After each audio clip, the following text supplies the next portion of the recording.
Aujourd'hui, nous allons apprendre à utiliser une éprouvette graduée afin de mesurer de manière très précise le volume d'un liquide. Pour cela, il nous faut une éprouvette, un bécher et une pipette.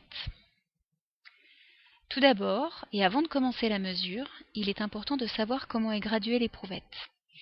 Ici, l'éprouvette est graduée en millilitres et l'on constate qu'il y a exactement 10 divisions entre le 90 et le 100 ml.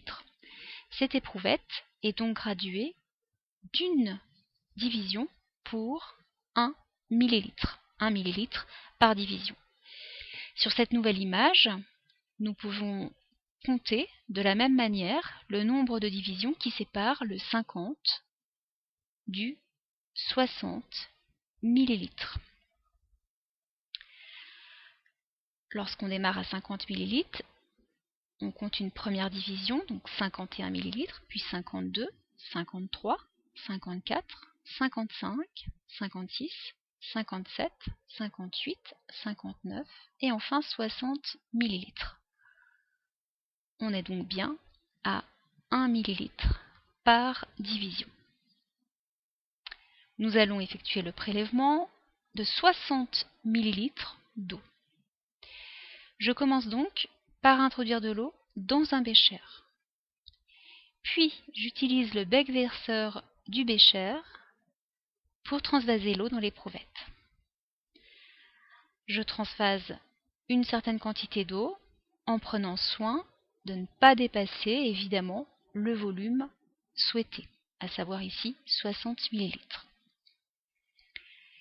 Quand je m'approche du volume souhaité, j'arrête d'utiliser le bécher et pour terminer la mesure, je vais utiliser une pipette.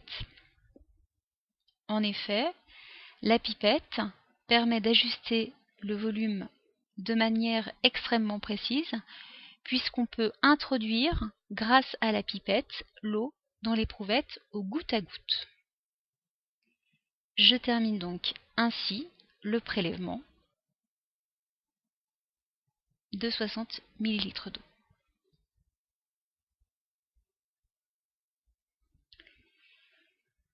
L'eau présente dans cette éprouvette aura donc un volume de 60 ml exactement lorsqu'elle sera vidée dans un autre récipient. Voilà, le prélèvement de 60 ml d'eau est terminé. Et nous allons à présent aborder la notion de ménisque. En effet, lorsque l'on utilise une éprouvette graduée, très souvent, il se forme à la surface du liquide ce que l'on appelle un ménisque.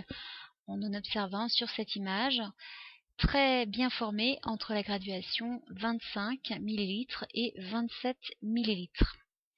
Pour faire une mesure précise, l'œil de l'observateur doit tout d'abord être au niveau de la surface du liquide. L'observateur doit donc éventuellement se baisser pour se mettre au niveau de la surface du liquide et il doit faire une lecture précisément au bas du ménisque. Ici, sur cette nouvelle image, le volume mesuré est donc précisément de 25 ml et non de 26 ou de 27. La différence peut être importante, c'est ce qu'on voit sur cette image, puisque le haut du ménisque se situe à 27 ml, alors que le volume réel contenu dans l'éprouvette est bien de 25 ml, volume mesuré au bas du ménisque.